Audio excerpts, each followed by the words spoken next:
How are you doing? How are your holidays? Good. Elbow hands, how are you doing? How are your holidays?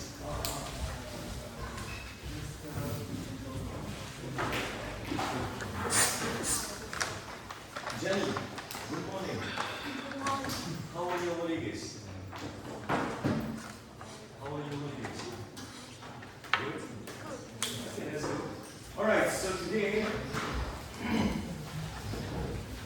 yeah. How are your holidays? Good. Nice to know that you have enjoyed your holidays. So welcome back to the campus and let's start the work again. So today we'll start chapter number 10, that is about global strategy competing around the world. And in this chapter, we have 6 learning objectives. And today, we are here, if you take a look at the AFI framework, meaning analysis, formulation, and implementation. So this MGS4999 course is divided into these 3 main broader areas: analysis, formulation, and implementation. Today we are here. Global strategy, competing around the world. And technically speaking, this is the last chapter of formulation and the 10th chapter of your course overall. So we are only left with only 2 chapters after this. Let's start the work. So the chapter name is Global Strategy, Competing Around the World. In today's lecture, we will only cover 3 learning objectives. The first one is define globalization. Define what is MNEs. Explain FDI and then explain global strategy. In objective number 2, we will be explaining why a firm needs to go global and what are the advantages and disadvantages of going global. In the third learning objective today, we will discuss the cage distance framework. So let's start with the first learning objective, that is what is globalization and the various definitions from in line with this concept. So Alex, what do you think? In your opinion, what is globalization? Globalization is a law of the country that is stable. Yeah, correct. Somehow it's correct. Globalization is the process of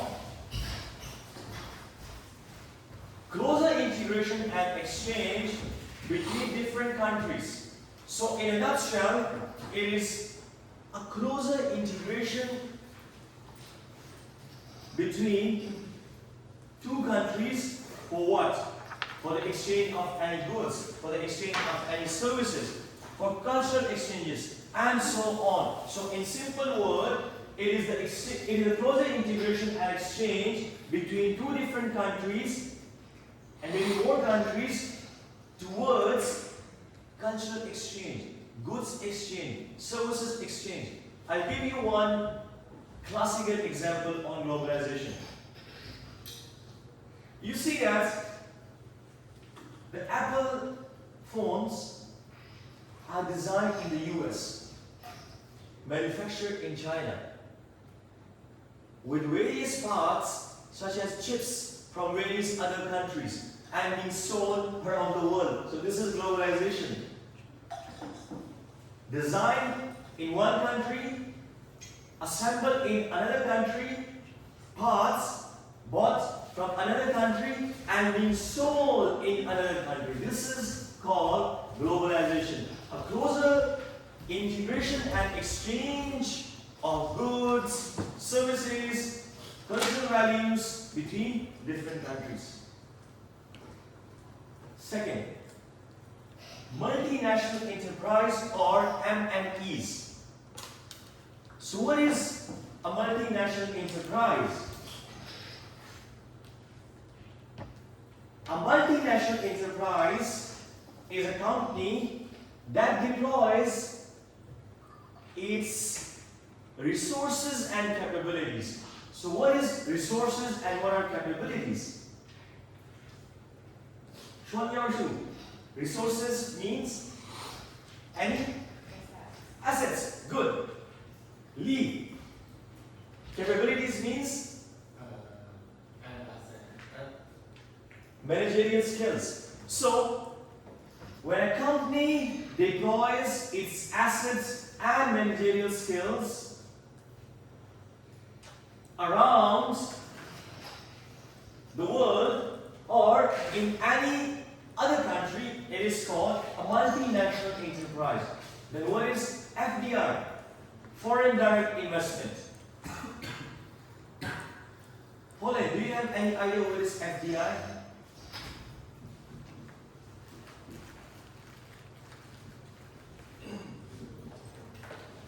FDI. China has a lot of FDI from United States and Europe. Yeah, correct. FDI is the concept in which a company or an individual make direct investments in the business of any other country. Yes, Holland. Tesla factory in Shanghai. Yeah, correct. Tesla factory in Shanghai. So FDI means when a company or individual make direct investment in the business overseas. It is called FDIs. Then what is global strategy? The fourth concept is global strategy. Global strategy is the part of firm's corporate strategy. If you remember, so in the previous lectures we discussed, we have two types of strategies, corporate strategy and then business strategy. Leah, what is the difference between corporate strategy and business strategy? Corporate and business strategies. What is the difference between these two? If you remember exactly. Correct. Good. Long term. Short term. So it is a global strategy is the part of the firm's corporate strategy, meaning a long-term strategy. So what is a global strategy?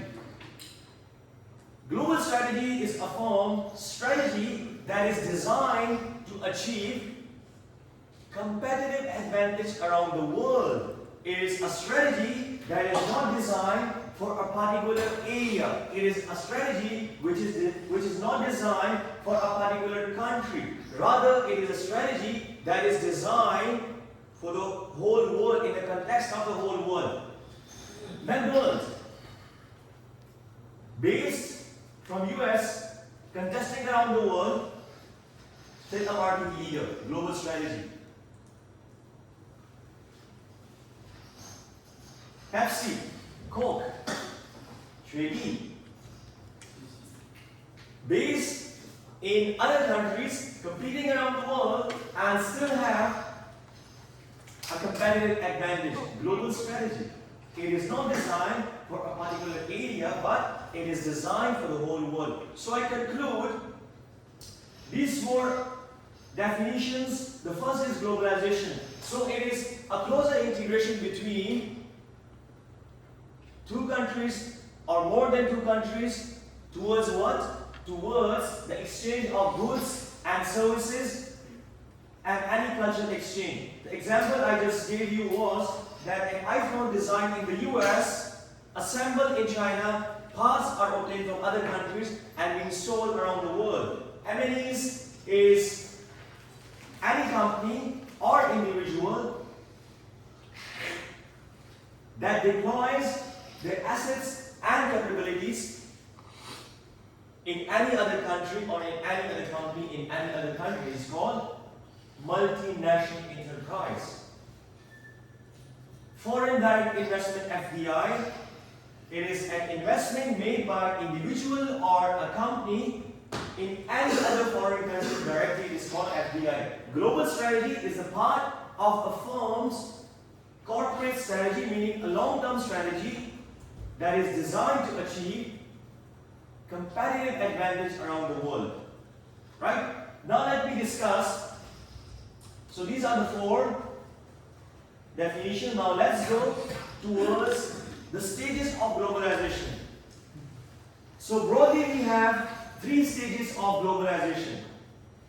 Globalization 1.0, globalization 2.0, and then globalization 3.0. So what do you mean by globalization 1.0? You need to remember the dates. The dates are very important. The dates are very important. Globalization 1 took place between 1900 to 1945. So what was the main features of globalization 1.0? The main features were industrial expansion. Every country around the world expanded their industries. The control was a centralized control. What do we mean by centralized and decentralized control? Scenery. What do you mean by centralized and decentralized control? Any guess? Centralized and decentralized.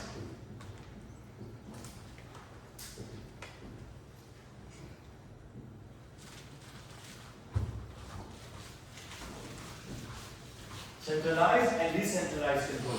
Okay, so let me explain. A centralized control refers to a control where all the orders come from the top, from one unit. A decentralized control means where power is distributed in different departments. So meaning that one department is not totally controlling the show. Centralized. So the key features from globalization 1.0 was that industrial expansion. Industry expanded for various countries, whereas the control remained at the top. Centralized control. Industrialization or globalization 2.0. The globalization 2.0 took place between 1945 to 2000s. Shin Yushu, remember the dates. Globalization 2.0 took place between 1945 to 2000. What are the takeaways? Or what are the key features? What were the key features? What are the key features from globalization 2.0? The key features are rebuilding of the economies. Why to rebuild the economies? Because the Second World War took place in 1945. The Second World War took place in 1945 and many good economies shattered, such as Germany and Japan and so many. So the main focus of globalization 2.0 remained on rebuilding the economies. So in order to rebuild the economies, countries started to reinvest in the economies. So the main feature was to rebuild the economies. Industrialization, globalization 3.0. The globalization 3.0 took place after 2000. And the key feature or the main focus of globalization 3.0 remained on R&D, because internet came and the main focus shifted from industrial expansion, from rebuilding economies towards R&D. Now they make ChatGPT, we make DeepSeek. Tesla makes electric car, BYD makes electric car. So now this is the time of R&D, research and development. So let me conclude the three stages of globalization. In the first phase, globalization 1.0, industries expanded with a centralized control. 2.0, rebuilding of the economies and countries started to reinvest in the economies. 3.0, R&D and internet took charge of various business operations. R&D is now the main driver of business success, and the control is no more centralized, but it is distributed control. By distributed control, we mean that manufacturing department is totally independent, sales department is totally independent, marketing department is totally independent. So it's like a distributed control. They can do in their own domain whatever they want. So these are the three phases of, or the three stages of globalization. What is the current state of globalization? Yao Jay, do you think we are fully globalized? Do you think the world is fully globalized? And you are right. No. The world is semi-globalized. Not fully globalized.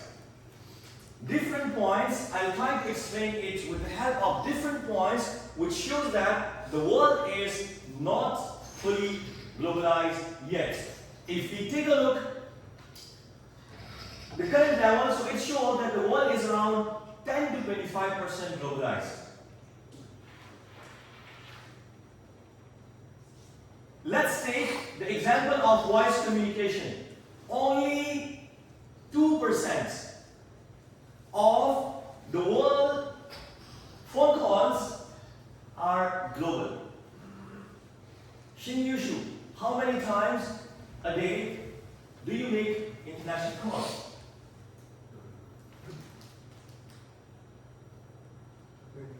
Yes. Like, do you make international calls in a day? No. Ashley, do you make international calls in a day? Alex, do you make international calls? International calls, like calling from here to US, any other country? Okay. But expensive. Do you make more international calls or local calls? More local calls. So it shows, even from your perspective, it also shows that we normally make local calls.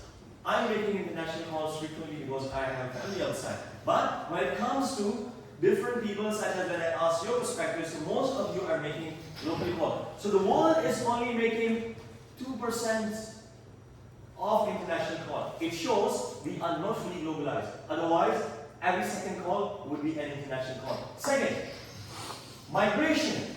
Only 3% of the world population is living outside of their countries, including China. Only 3% Chinese are living outside of China. It shows the world is not fully globalized. Only 3% of the world population is living outside. I'm among those 3%. Foreign direct investment. Only 9% of the investment made in the world is FDI. The rest, 91% is local investment. It shows the world is not fully globalized. Innovation collaboration. Only 15% of the patents. What is patent? We already discussed that in the previous lecture as well. Patents are IP, intellectual properties. The IPs or the intellectual properties are divided into two: patents and copyrights. These are the rights granted to you by law that only you can produce this concept, only you can produce this product, only you can produce or deliver this service. So you have the right.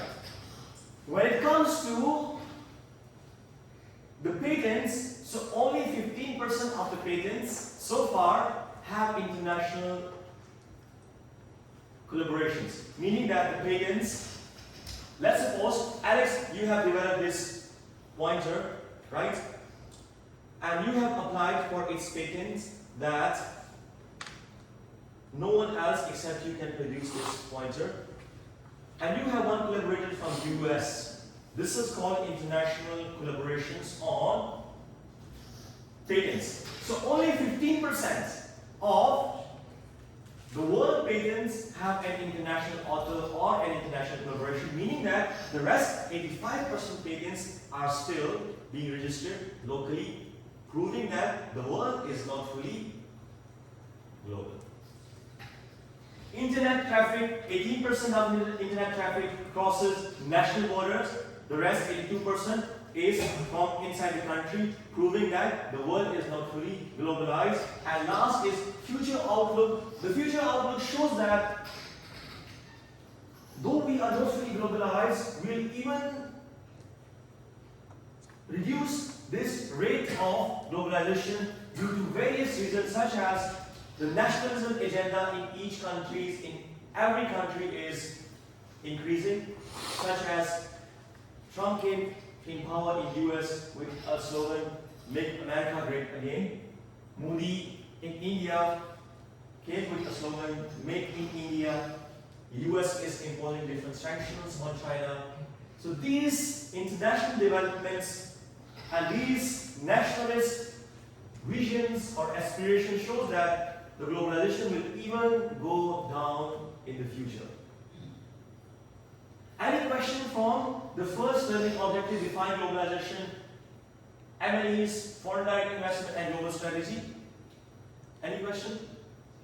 Good. Let's move forward towards the second learning objective, which is why going global, or why the firm goes global. The common sense says that if you go global, you can access to a large market. You can increase your customers. Maybe you can increase your profit. Maybe you can reduce your cost. So going global have various advantages, but at the same time it poses some disadvantages as well.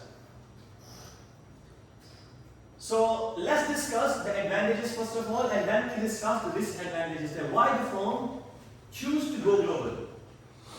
The first advantage is to gain access to a larger market. Firms want to go global because they want to gain access to a larger market. I will explain this in detail. To gain access to low-cost inputs.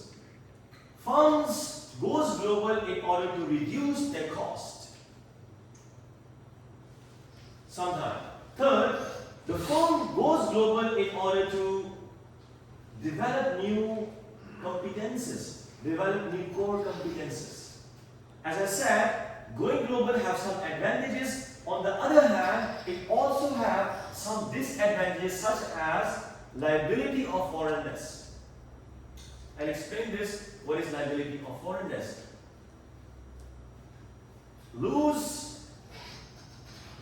Losing reputation or loss of reputation, loss of intellectual property.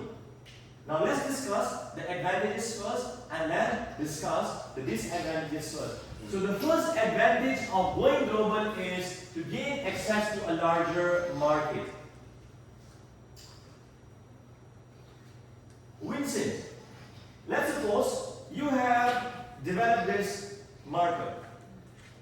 If you sell this marker in China, so how many customers at an estimate you can reach? Or if you sell this pointer around the world, will you reach more customers? In which situation you will reach more customers? If you sell this pointer in China, or if you sell this pointer globally. So you see, we want to go global because we want to gain access to a larger market. Take the example of Apple's iPhone.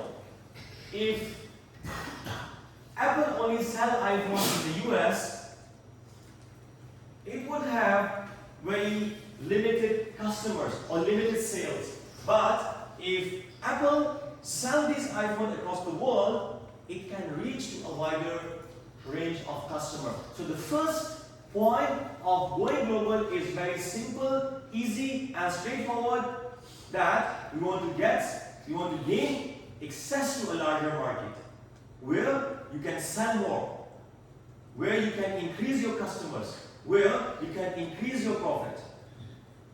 Second, gain access to low-cost input factors. Companies choose to go global in order to reduce their costs, such as Nike manufacturing shoes in Vietnam to reduce its cost. How the firm achieves this lower cost? By going global. Because in some countries the labor is very cheap. In some countries the manufacturing is cheap. So companies choose to go global in those countries where the labor is cheap, where manufacturing is easy and cheap, in order to reduce their cost.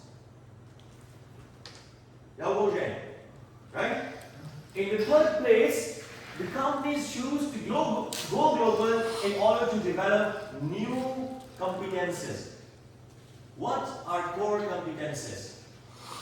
Kai, what are core competences?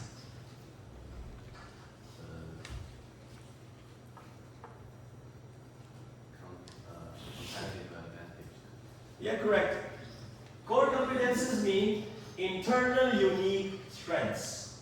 So firms choose to go global in order to gain or in order to develop some new strengths, such as marketing strength, such as manufacturing strength, such as sales strength, such as managerial strengths. If you take a look at the example of Toyota. So Toyota went global in order to learn lean manufacturing.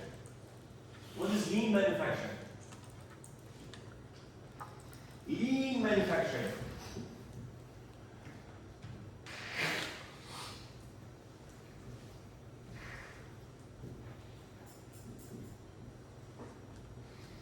Lean manufacturing is the process in which companies improve the value of their product and services and simultaneously reducing the waste, minimizing the waste. While producing the goods of the company, a waste is minimized. A waste from production is minimized. This concept is called lean manufacturing. So this is what Toyota learned while going global. You can develop many new core competences, such as you can learn some managerial skills, because every organization follows different structure. Some are ready, aim, fight culture, some use fire, ready, aim culture. The hierarchy is different. So you can learn, you can develop new core competences while going global. So these are some of the advantages of going global. On the other hand, we have some disadvantages of going global as well. The first one is liability of foreignness. What do you mean by liability of foreignness? Liability of foreignness is a concept which alludes that when a firm goes global to any other country,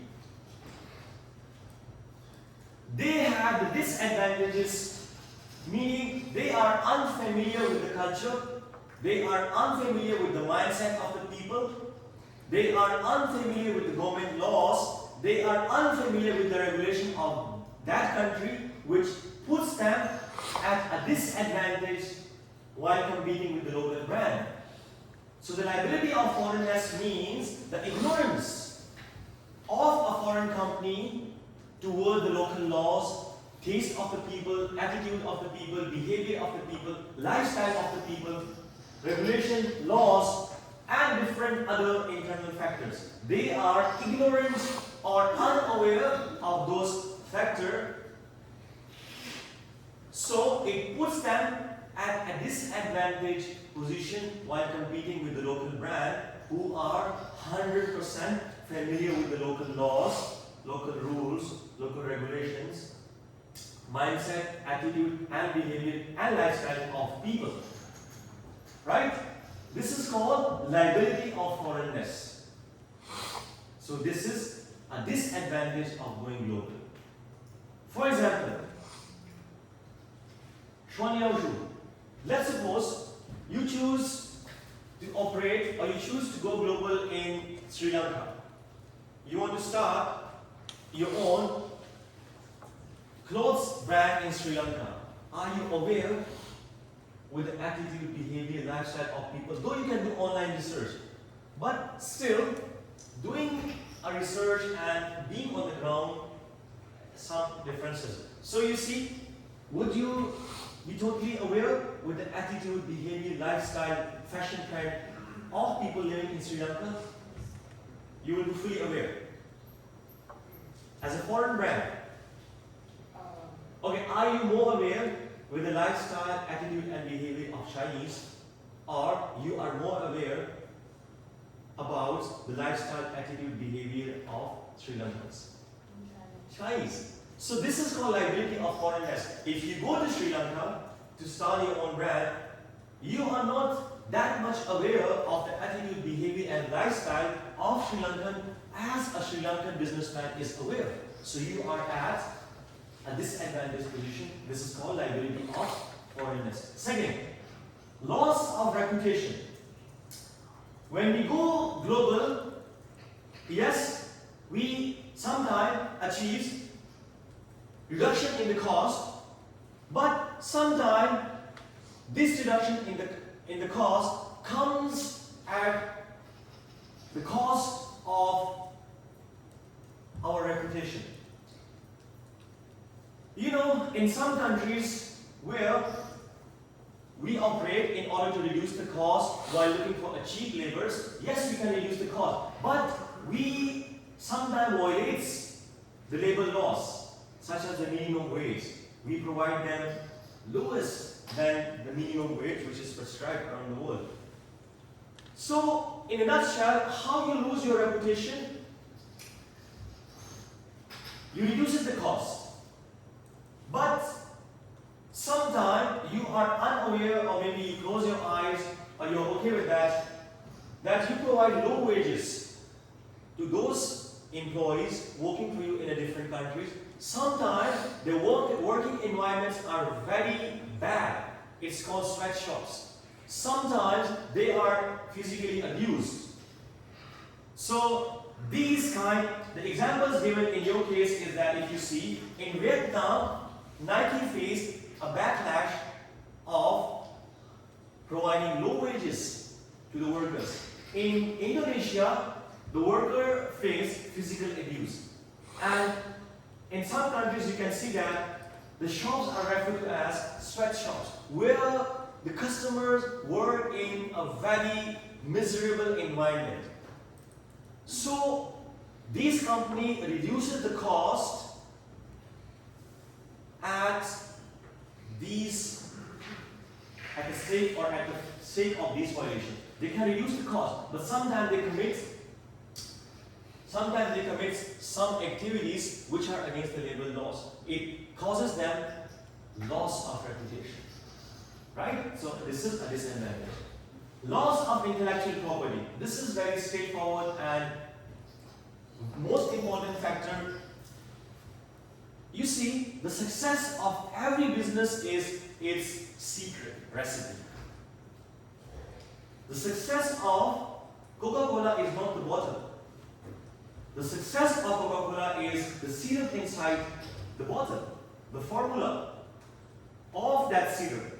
So, when you go global, you have this threat that your intellectual property, your secret recipe can be stolen by another countries. It is very serious in the case if you are operating in a big technology, such as if you are developing, if you are manufacturing your fighter jet, if you are manufacturing your let's suppose ships outside. So you can lose the intellectual properties. Maybe the other countries can steal your formula of success. So it can cause a dent, or you can lose your intellectual property. So to cut the long story short, going global have some advantages. At the same time, it also has some disadvantages. Any question from this second learning objective? Kinyushu? Matt? No questions? Jenny, any question? Okay, let's move forward to the third and very interesting learning objective, that is define the key existence framework. Henry, do you know what is cage? Alex, what is cage? Generally, what is cage? Cage is like a shape of. Correct. It's a kind of box where we sometimes put our animals and cats. Cage, big cage and small cages. This is a cage framework. What does this cage framework tell us about? This cage framework tells that there are four main factors: cultural, political and administrative, geographic and economic factors that stops or that halts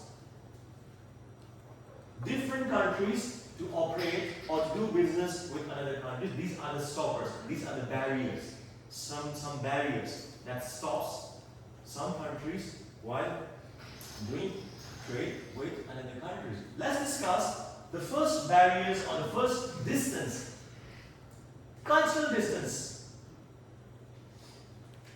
Okay, the cultural distance is explained with Good-Hofstede's framework. What is Good-Hofstede's framework? Kelly, I told you MGS4999, right? Business ethics and social responsibility.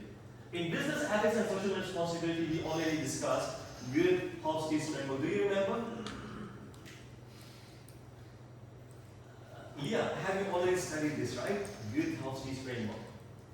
Good-Hofstede's framework. Previously, right?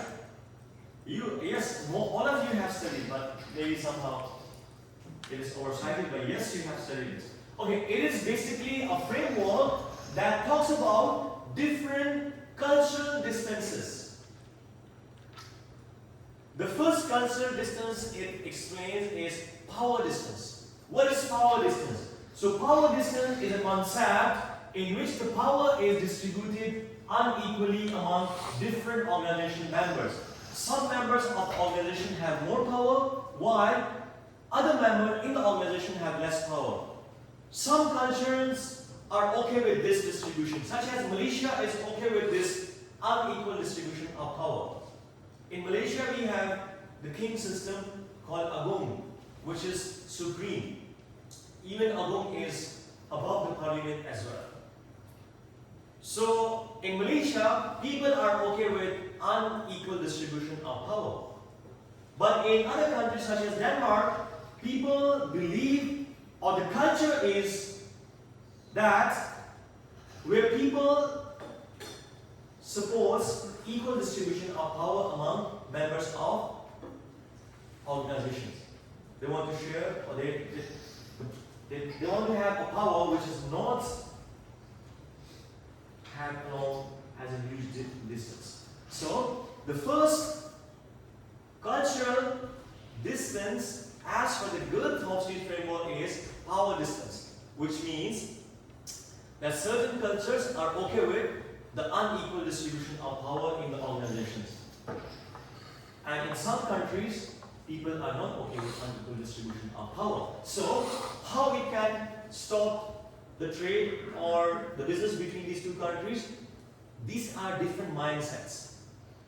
If these two different mindsets operate together, very difficult to work, or very difficult to come to a common point because they share different mindsets, right? Different cultural values. Individualism versus collectivism. Some cultures believe in doing tasks individually, such as United States. But some cultures believe in completing the task in a group, such as China. Different cultures, different mindsets. So, this is the second cultural distance as per the Girls' House Street framework. The third one is masculinity versus femininity.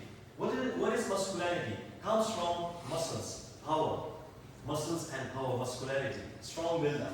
Femininity, female nature. Generally, it is considered that there are some cultures who are chasing their goals and targets with force. But some cultures, they chase and complete their goals and target with care and quality of life. With care, with nurture, they nurture and care. The example is Japan and Sweden. In Japan, organizations try to pursue their goals in a competitive environment or in a strong and hard goals kind of environment, whereas in Sweden, people pursue their goal with care, with quality of life, with nurture, soft nature, right? So this is called in masculinity versus femininity. Different culture, different mindsets. Uncertainty avoidance. Uncertainty avoidance, by this we mean there are certain cultures which are okay with being uncertain in their business. But in some cultures, people want to be very certain in their businesses. For example, if you ask them, those who are okay with uncertainty avoidance, they would say that if you ask them, what is going to be your business profit in the next 5 years? They will say, I don't know, you don't know, but we are okay with whatever we get. But in some culture, you ask them, what is going to be your strategy, how much profit you want to earn? They will give you specific targets. We want to earn 10%, and my profit for the next 5 years is going to be 5 million. They are certain in their business decisions and deals. In some cultures, people are okay with uncertainty. They don't avoid this uncertain situation, but in some cultures, they totally avoid this uncertain situation. Greece and Singapore. Long-term versus short-term. Long-term orientation versus short-term orientation is another cultural distance. In China, China is a long-term oriented culture. US is a short-term oriented culture. By this we mean that in China we mostly focus on future rewards rather than the current goals, short-term goals. So those culture who believe in completing short-term goals, it's called short-term oriented culture. Long-term oriented cultures are the culture who believes in future rewards, not in current scenario. Last is indulgence versus restraint. Different cultures,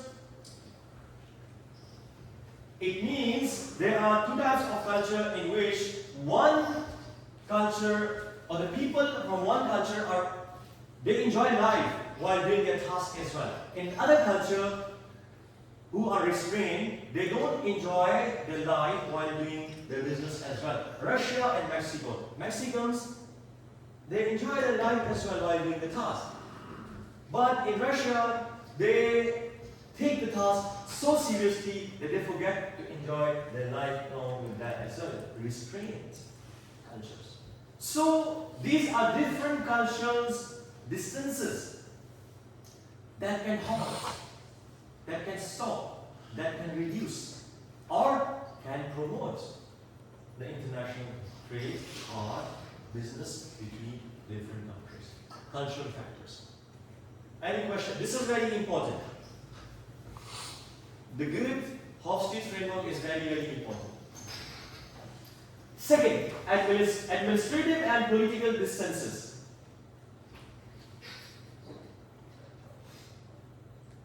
Okay, we have some administrative and political distances as well, which can stop, halt, or reduce the international trade and business. What are those administrative and political distances? The first one is shared monetary or political association, political hostilities, legal and financial institutions, tariffs, quota, and restrictions. Shared monetary or political association. Some countries share the same political association and same monetary standards or monetary rules, such as the European Union. In European Union, Alex, we have which currency? In European Union? European currency. Yes, Euro. Euro. They share the same monetary standards. In some countries, they share the same political standards as well. So, what do you think, Shingyushu, what do you think if a country shares same monetary standard, will it improve the international trade or business among those two countries, or it will reduce? If they share the same structure, share same political and monetary standard, will it increase or it will reduce the trade?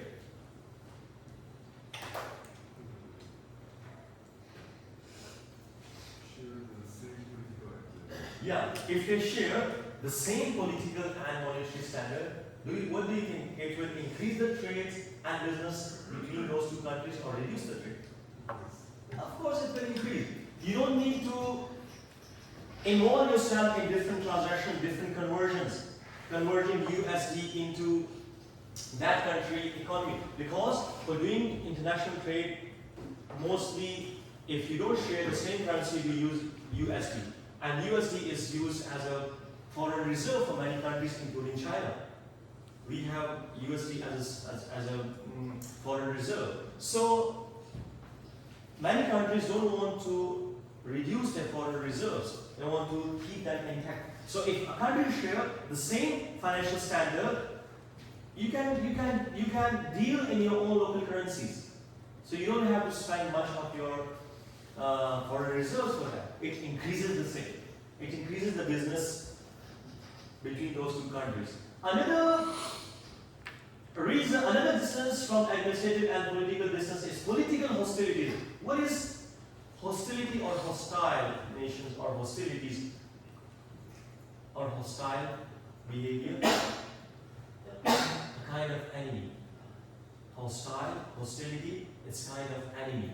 So if you see the relations of Iran and USA, hostiles.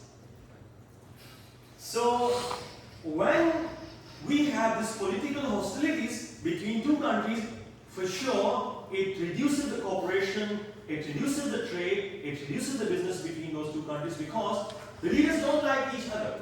The leader of one country don't like the leader of another country, and vice versa. How they can do trade when they don't even want to see their faces?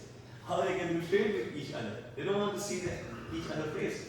Political hostility can reduce this international trade and business. Legal and financial institutions.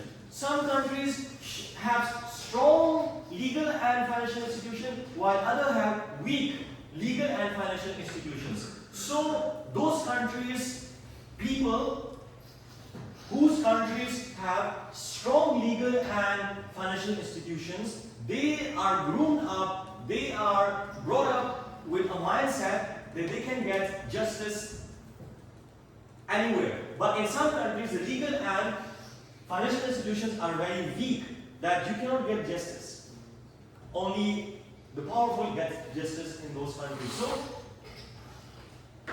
those countries which have strong legal and financial institutions, the people from those countries, it is very difficult for them to do business in those countries where the legal and financial institutions are strong, are weak. Why? Because if any corruption take place, if thing take place with them, they cannot get justice as they would expect in their own country. So, countries who have strong legal and political institutions, they mainly do trade with those countries whose legal and financial institutions are strong. And this distance also reduces international trade and business among countries. Tariff quotas and restrictions. This is an administrative barrier, such as now you can see nowadays US and China, this tariff war. They impose 10%, we impose 20%, 30%, 40%, and now it is even more than 100%. So this administrative barrier reduces the trade as well. This is administrative barrier. And we also discussed some political barriers as well. So these barriers, these points in a nutshell can reduce international trade and barriers under the umbrella of administrative and political. Geographical distance. This is another point, another concept that can reduce the international trade and business. Geographic distance. The first 2 points are very close to each other. Physical size and within the country. Some countries are very big, some countries are very small. So, if the country is big, it is very difficult to move logistics, to move product from one end of the product to the other end of the country. From one end of the country to another end of the country, the country is very big. So sometimes this big distance can reduce the chances of international trade because it requires a lot of labor, it requires a lot of logistics, it requires a lot of transportation costs. So the cost sometimes is very high. It reduces this geographic point, physical size and distance within the border can reduce the trade and business. Topography. What is topographical area? Leah, do you know what is topographical area? It's an area where we have a lot of mountains and hilly kind of areas. So, is it easy to move your products on the mountains and hilly kinds of area, or it is easy to move your products on flat ground? Flat ground. So some countries have this topographic conditions. Afghanistan and some part of Pakistan as well. Very thick, strong, hard rock, black mountains, where it becomes, even in Switzerland, it becomes almost impossible to move products from one place to another place in those kind of geographic areas. So this geographic condition, topographic geographic condition, also reduces or is considered as a barrier to international trade and business. Time zones. Time zones. Let me share my own experience from this time zone. Last year, I was teaching in Keen, USA as well, online from China. The difficulty which I faced, I used to conduct my daily classes here at WKU. Once I go back home, then I had to conduct my classes online at Keen, USA, and sometimes the classes will be around 2 a.m., 1 a.m., 3 a.m. I will complete those classes and then come back the next morning. I have to take classes here. So considering that situation, I have now decided that it is very difficult to deal with this kind of time zones. So almost impossible for WKU faculty to teach online unless this time zone is being balanced. So you see that even the time zones plays an important role. It can, at as I shared my own experience, like I was at an uncomfortable position, and now in the future, many times people will think of doing that. So the time zone also plays an important role. It is a geographic factor. It also plays an important role in increasing or decreasing international trade. Contiguity. What do you mean by contiguity? Contiguity means where a country shares the same borders, where a country shares a border with you or not. Contiguity. So let me give you an example. China shares a border with Pakistan, right? And China do not share a border with US. Alex, what do you think? Is it easy to do trade with US or Pakistan when it comes to China? Of course, but I think that Based on geographic distance. Now the point is geographic distance. So some countries are sharing border with another country, right? So if it's share a border with you, it is easy to do trade. And some countries are considered as landlocked countries. So these, right? When a country share a border with you, it is easy to do trade, of course. And if it is very far, it is very difficult. Because then you have to use your water channels like South China Sea, and it also has some of its risks and disadvantages as well, right? But doing trade with shared border is easy, secure, and less risky because two countries are involved, no third country is involved, like in waters. Access to waterways. Some countries are landlocked countries. What do you mean by landlocked countries?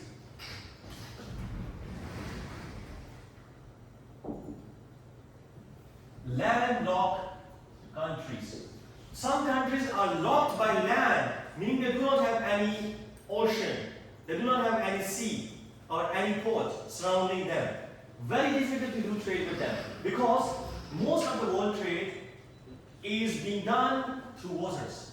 South China Sea, if I'm not wrong, so roughly 30 to 40% of the world trade is being done through South China Sea.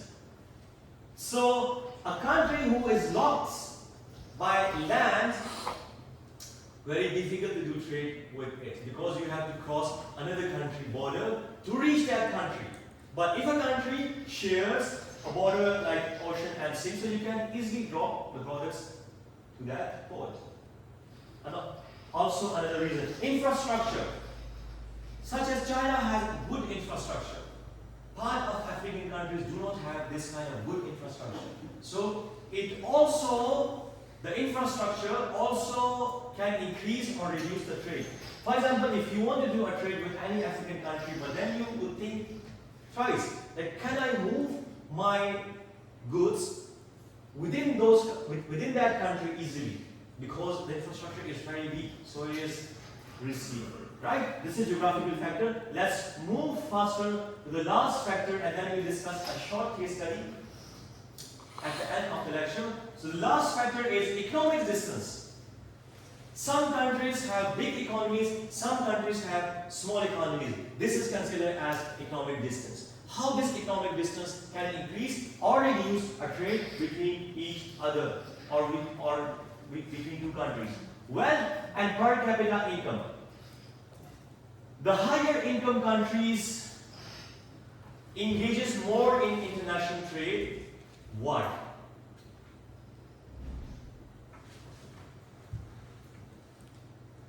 If you have money, only then you can do trade. If you have less money, less opportunities for you to do trade. Alex, you want to start a business, right? By today. But you only have 10 yuan in your pocket, which is your lunch money, which is the money for today's lunch. Can you do a trade or business? Of course, it is difficult. You need to borrow and so many other factors. So, the wealth and per capita income, we are now discussing about economic distance. So, any country which have more economic resources, the per capita income is increased, so people can do trade easily. Because the per capita income is increased, people are rich, they have enough money, they can spend that money in trade. But if people have less money, They hardly can eat. How they can do business? Difficult, right? Economic condition, economic distance. Wealthy trade. Similar economies or economies with higher income tends to engage more with each other. Why? Because both of them have a developed infrastructure and they have shared system and developed infrastructure. The good or developed economies normally have good and developed infrastructure. So why those countries want to do trade with those countries whose infrastructure is developed? Because it is easy for them to move their goods from one part of the country to another part. But if the infrastructure is bad, it is very difficult to do or to transport your goods from one part to another part. So it is a barrier where the underdeveloped countries, other developed countries tends to do maybe less trade in that sense because sometimes it hurts. They don't share a common system to which they can easily cooperate and shift their goods and products. Economies of scale and standardization. Large similar. Okay, what is economies of scale? Rosalind, what is economies of scale?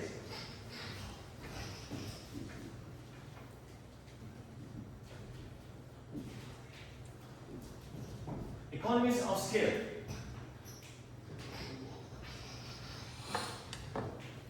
Okay, so it is a concept which alludes that once a firm starts to produce on a larger scale, it reduces the cost. So big economies with more money tends to produce on a larger scale, thus it reduces the cost. Next, similar infrastructure and resources. I think we have already discussed this point here as well. If you have a similar infrastructure and similar resources, will it improve or reduce the trade? Of course, it will improve international trade. Last is wealthy-poor country trade. What do you mean by wealthy-poor country trade? The wealthy countries do trade with the poor countries only on one perspective, on one agenda, that is to get cheap labor from those countries. So let's start it here because we have to discuss a case study as well. So today we discuss the three important learning objectives: globalization, multinational enterprise, MNEs, foreign direct investment, FDI, and global strategy. So where we study globalization is the process of closer integration between two countries towards exchanging of goods, services, cultures, or any other shared values. MNEs is a kind of organization that deploys its assets and resources in another country. Foreign direct investment, when any individual or any firm tends to invest directly in the business of another country, foreign direct investment. Global strategy is the continuation of a firm's corporate strategy, meaning a long-term strategy, and it is a strategy developed by a firm in order to achieve competitive advantage around the world. We have three types of globalizations: globalization 1.0, 2.0, 3.0. 1.0 is from 1900 to 1945. Globalization 2.0 was from 1945 to 2000. Globalization 3.0 started from 2000 and onward. And the current state of globalization shows that the world is not yet fully globalized. Second learning objective: explain why companies compete abroad and the advantages and disadvantages. So the first advantage of competing abroad is to gain access to a larger market. Second, to reduce the cost. Third, to learn or to increase your core competences. The disadvantage of going abroad is liability of foreignness, loss of intellectual property, and loss of brand reputation and trust. In the third learning objective, we studied about cage distance. So a cage distance is a framework that talks about cage is C stands for cultural factors, E stands for administrative and political factor, G stands for geographical factors, and E stands for economic factors. So these are different 4 types of factors that reduces the international trade and business. Now let's discuss. Scroll down to the end of your slides. You will see a case study, a short case study. If you scroll down, if you open the latest slides, which I have shared in the WeChat group, so you will see this case study, and it is a very short one. So now you can discuss, okay, those sitting near, maybe you can form groups. Yabo Zhang, you discuss with you two, Kim Yushu and you two make groups. Maybe Mac, you can just group up with him, you two. Ashley, maybe you can group with those who are close to you. Alex, maybe you can face back to Sonia and Sindri. So discuss this in groups, and after 5 years, just discuss your thoughts. How can Chinese companies like Xiaomi balance global ambitions with increasing geopolitical risk and local market? The case study is about Xiaomi's global expansion from a Chinese perspective. So discuss it with your friends sitting nearby in 5 minutes, and then we discuss after 5 minutes.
discussed in the class chapter that going global have some advantages and disadvantages as well, right?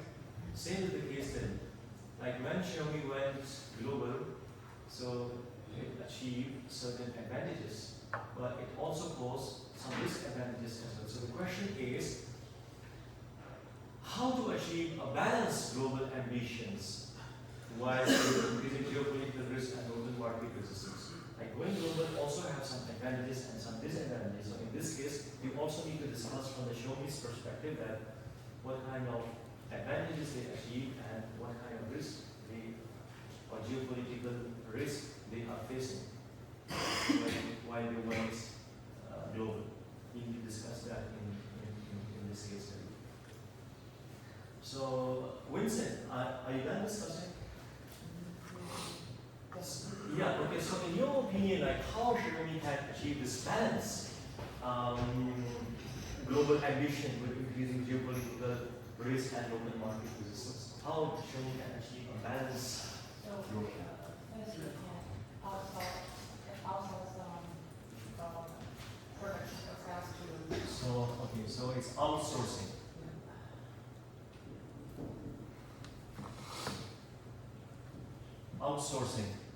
Outsourcing.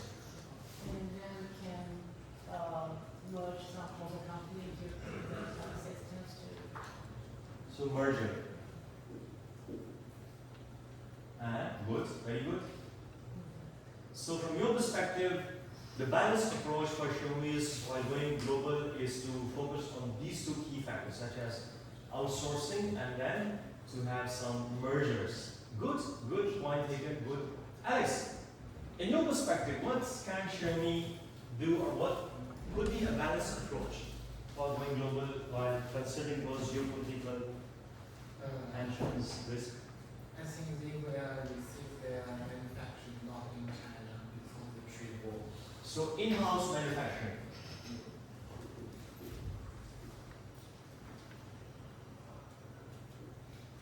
So in your perspective, we should focus more on in-house. Okay, good. Something else? So correct point taken. In your perspective, it is like we need to pay more focus on in-house manufacturing. Kai and Hillary, in your perspective, what should Xiaomi do in order to achieve that balanced growth with global? Maybe it can diversify the market risks. Diversification. Good.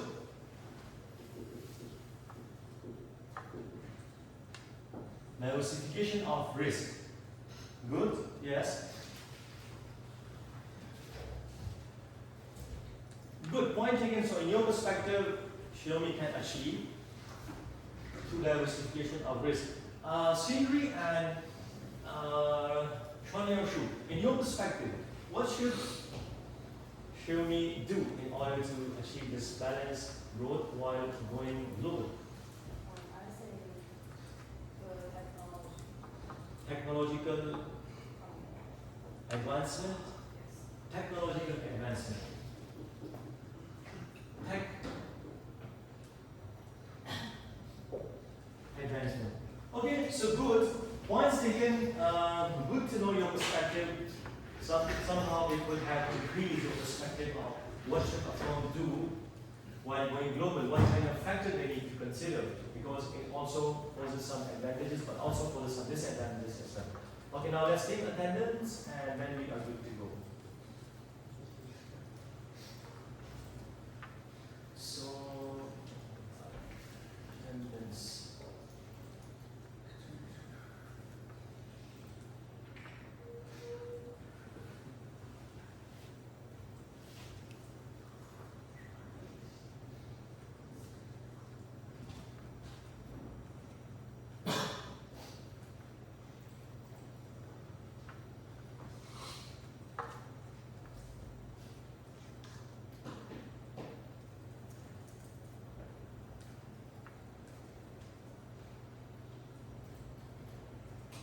Okay, let's take attendance.